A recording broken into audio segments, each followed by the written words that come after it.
सिर्फ 90 डेज बचे और तुम्हारे सीए के एग्जाम्स आ रहे हैं। अब आप दो में से सिर्फ एक ही चीज फिल कर रहे रहेंगे, या तो आपको एक्सट्रीम पैनिक आ रहा होगा इतना पहाड़ जैसे सिलेबस कवर कैसे होगा, या तो अभी आप सोच रहे होंगे कि अभी तो बहुत टाइम है, आराम से मैं सिलेबस कवर कर लूंगा। ये दोनों चीजें डेंजरस है। स्टूडेंट्स फेल इसके लिए नहीं होते कि उन्हें अच्छे से आता नहीं है, वो फिर इसके लिए होते क्योंकि उनके पास एक प्रॉपर प्लान नहीं होता कि उन्हें किस हिसाब से पढ़ना और किस हिसाब से चीजें एग्जीक्यूट करनी है। इस वीडियो के अंदर मैं आपको लास्ट के 90 डेज की स्ट्रेटेजी बताने वाला हूं कि आपको कैसे पढ़ना है और किस हिसाब से आप आराम से पास कर पाए और अपना रिजल्ट चेंज कर सकते हो। Hello everyone, I am C Siddhant Gandhi, और अगर आप सी स्टूडेंट्स और लास्ट के 3 मंथ्स में आपको कैसे मैक्सिमम आउटपुट चाहिए आपका रिजल्ट चेंज करने के लिए, तो ये वीडियो तुम्हारे लिए है। लास्ट के 30 डेज को मैं 3 फेजेस में डिवाइड करूंगा, हर फेज 30 डेज का होगा और इस तीनों फेज में आपको कैसे पढ़ाई करनी, मैं आपको एक स्टेप बाय स्टेप बताऊंगा। तो सबसे पहले फेज नंबर 1, फेज 1 का एक ही प्लान होना चाहिए कि जितना भी आपको इनकम्प्लीट सिलेबस बचाया जाए, हो कोई भी चैप्टर हो, सम हो, सब्जेक्ट हो, आपको उसको 30 डेज के अंदर कवर करना है, कुछ भी इनकम्प्लीट नहीं छोड़ना है। क्योंकि लास्ट के 60 डेज में आपको कोई भी नया सब्जेक्ट है, कोई भी नया टॉपिक नहीं उठाना, कोई भी एक नए तरीके से चीजें नहीं पढ़नी जो आपने पहले ना पढ़ी हो। क्योंकि लास्ट के 60 डेज में आपको कोई भी नया चैप्टर या कोई भी नया टॉपिक नहीं उठाना है, जो भी आपको इस 30 डेज के अंदर ही कवर करना है, जो भी आपका इनकम्प्लीट सिलेबस है। देखो, सबसे पहले दिन के सिर्फ 2 ही सब्जेक्ट लेना, अगर 2 से ज्यादा सब्जेक्ट लोगे तो कुछ भी अच्छे से नहीं कर पाएंगे, तो मैं सजेस्ट करूंगा 2 ही सब्जेक्ट लेना। देखो, अगर आप मॉर्निंग पर्सन हो तो आप ट्राई करना कि मॉर्निंग के अंदर आप थियरी सब्जेक्ट उठा लो, जैसे कि लॉ हो गया, ऑडिट हो गया,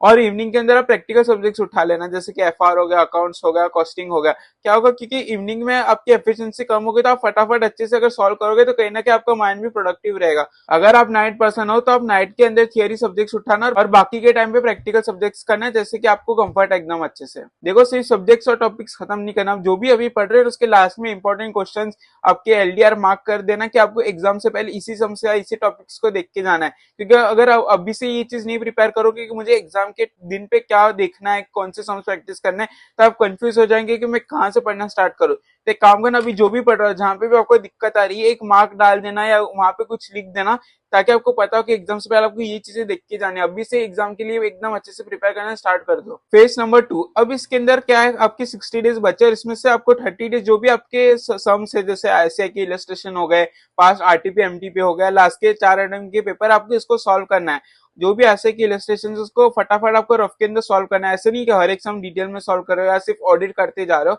उसको फटाफट रफ में सॉल्व करना, स्टेबल कर देना, देखना कि आपको आपसे सम सॉल्व हो रहे हैं कि नहीं। ये चीज आपको प्रैक्टिकली करनी पड़ेगी। और जो भी थियरी सब्जेक्ट्स है उसमें से अभी से आप टेक्निकल वर्ड्स हाईलाइट करना स्टार्ट कर दो, क्योंकि एग्जाम से एक दिन पहले आप एक एक लाइन नहीं पढ़ सकते हो। आपने जो भी हाईलाइट किया, जो भी टेक्निकल वर्ड्स है, उसको अभी से मार्क कर दो, ताकि एग्जाम के दिन उसको आपको अच्छे से याद रहे। और अगर आपने अभी से अपने हाथ से हाईलाइट किया रहेगा तो एग्जाम में डेफिनेटली वो याद आएगा और टेक्निकल वर्ड्स के ही मार्क्स मिलेंगे आपको थियरी सब्जेक्ट्स के अंदर, क्योंकि एग्जाम के अंदर आपको टेक्निकल वर्ड्स के ही मार्क्स मिलेंगे थियरी सब्जेक्ट्स के अंदर। तो अभी से मार्क करना स्टार्ट कर दो। फेज 3, लास्ट के 30 डेज और सबसे इंपॉर्टेंट फेज है आपके लिए। ये फेज ऐसा है कि आपको पूरा का पूरा रिजल्ट चेंज कर सकता है। देखो, अगर आपने लास्ट के 30 डेज के अंदर मॉक नहीं लिखे तो आपको बहुत ज्यादा दिक्कत है कि मेन एग्जाम के अंदर। तो लास्ट के 30 डेज में सबसे पहले तो एक तो मॉक लिखना ही है।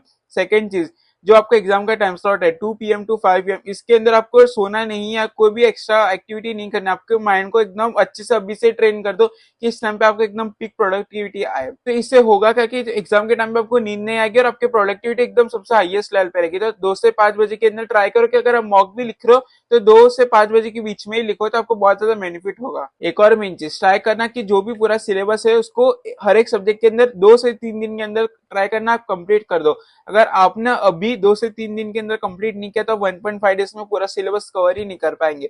तो जब आपका जो लास्ट रिवीजन रहेगा, जिसमें आप 2 से 3 दिन के अंदर पूरा सब्जेक्ट कंप्लीट करोगे, उसमें अभी से मार्क करते जाना कि आप लास्ट के 1.5 डेज के अंदर क्या पढ़ोगे। एग्जाम से पहले पैनिक नहीं होना चाहिए कि मैं कहां से पढ़ना स्टार्ट करूं, क्या पढ़ूं।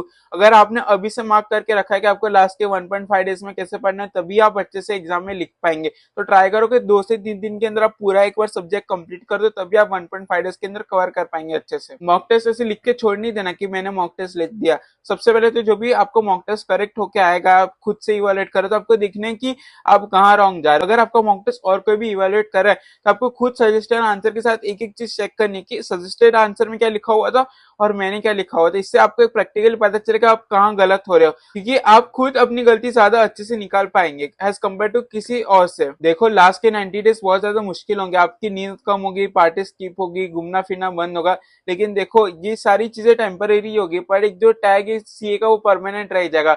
तो अगर अभी हार्डवर्क करना पड़े, अभी डिसिप्लिन दिखानी पड़े तो दिखा देना। देखो, जब भी पढ़ने का मन ना करे, अपने गोल को विजुअलाइज करो, अपने नाम के आगे सीए का टैग विजुअलाइज करो, ऑटोमेटिकली आपको पढ़ने का मन करेगा। एक और चीज मैं बोलूंगा, ब्रेक लेना बहुत ज्यादा इंपॉर्टेंट है। आप ऐसा मत करें कि सिर्फ पढ़ते जा रहे हो, थोड़ा अपने मेंटल हेल्थ के लिए भी टाइम निकालना। हो सके तो वॉक पे जाना, जिम पे जाना, या म्यूजिक सुन, ऐसी कोई एक्टिविटी करना जिसकी वजह से आपका बॉडी पूरा रिचार्ज हो जाए और अच्छे से पढ़ाई कर पाओ। सो फ्यूचर सीए यही था हमारा एक 90 डेज का एग्जाम प्लानर, और इसको मैंने 3 फेज के अंदर डिवाइड किया है। आपको इसी प्लान को फॉलो करना है, आप डेफिनेटली अपने एग्जाम्स क्लियर कर दोगे। और अगर वीडियो हेल्पफुल लगी हो तो लाइक जरूर करना, और अपने सभी सीए फ्रेंड्स के साथ शेयर करना, और चैनल को सब्सक्राइब करना मत भूलना ऐसे सीए कंटेंट के लिए। और मैंने सीए फाइनल की हर सब्जेक्ट की ईबीसी एनालिसिस कर रखी है लास्ट 4 अटेम्प्ट्स की, तो उस वीडियो को अगर आपने नहीं देखा तो एक बार जरूर देख लेना अपनी स्टडी स्टार्ट करने से पहले। Thank you so much for watching.